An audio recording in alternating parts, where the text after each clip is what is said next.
The basement wasn't a basement in the usual sense. No sofa, no television, no second kitchen, no bins full of board games. The toys in this basement were of a different variety. A scaled-down casino offered roulette, craps, blackjack, and poker. Half a dozen slot machines lined one wood-paneled wall, each with a black bar stool in front. This was the new speakeasy. The suburbs were crawling with places like this. When the people with money started moving west, the outfit followed the money. They found it waiting in the pockets of bored suburbanites. Jimmy led Michael and me to the slot machines. First he opened the back and tinkered with switches. Then he told us to hop up on a bar stool and handed us each a large wax paper cup filled with quarters. Try your luck, he said. Michael and I started dropping quarters. Every few minutes, one slot machine or other would spit out a flood of quarters while lights flashed and bells rang. Drop, pull, hope, damn. Again. Drop, pull, hope. Ding, ding, ding. Again. Heady stuff for two young boys. Our first exposure to illegal gambling. Every boy remembers his first time. Mob Adjacent, a family memoir. Get your new expanded edition from Eckhart's Press. Mike stood completely in the social sphere, removed from the business of being a hoodlum. He got to know people in a social context, when they were most at ease. The guy at the gas station or the guy at the bakery or sandwich joint, you saw for a few minutes and went on your way. Not so with the bartender.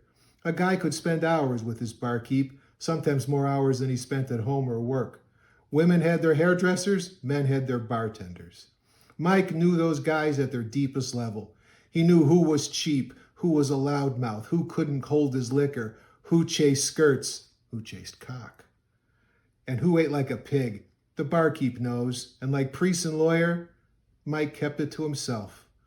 For the outfit guys, Mike's presence was a positive trigger, the sign of good times to come.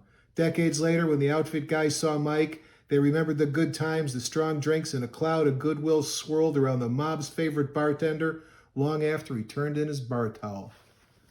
Mob Adjacent, a family memoir. Get your new expanded edition from Eckhart's Press.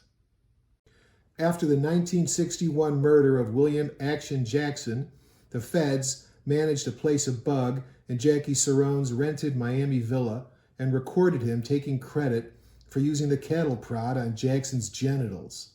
He said he got the idea from some coppers who used the same thing on hoods. On that same tape, Jackie bragged about shooting a guy and then going back to the scene of the crime where he mingled with the spectators and planted false leads with the looky-loos about seeing a black man shoot the victim.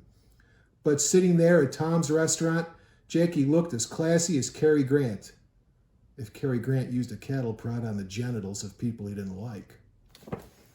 Mob Adjacent, a family memoir. Get your new expanded edition from Eckhart's Press.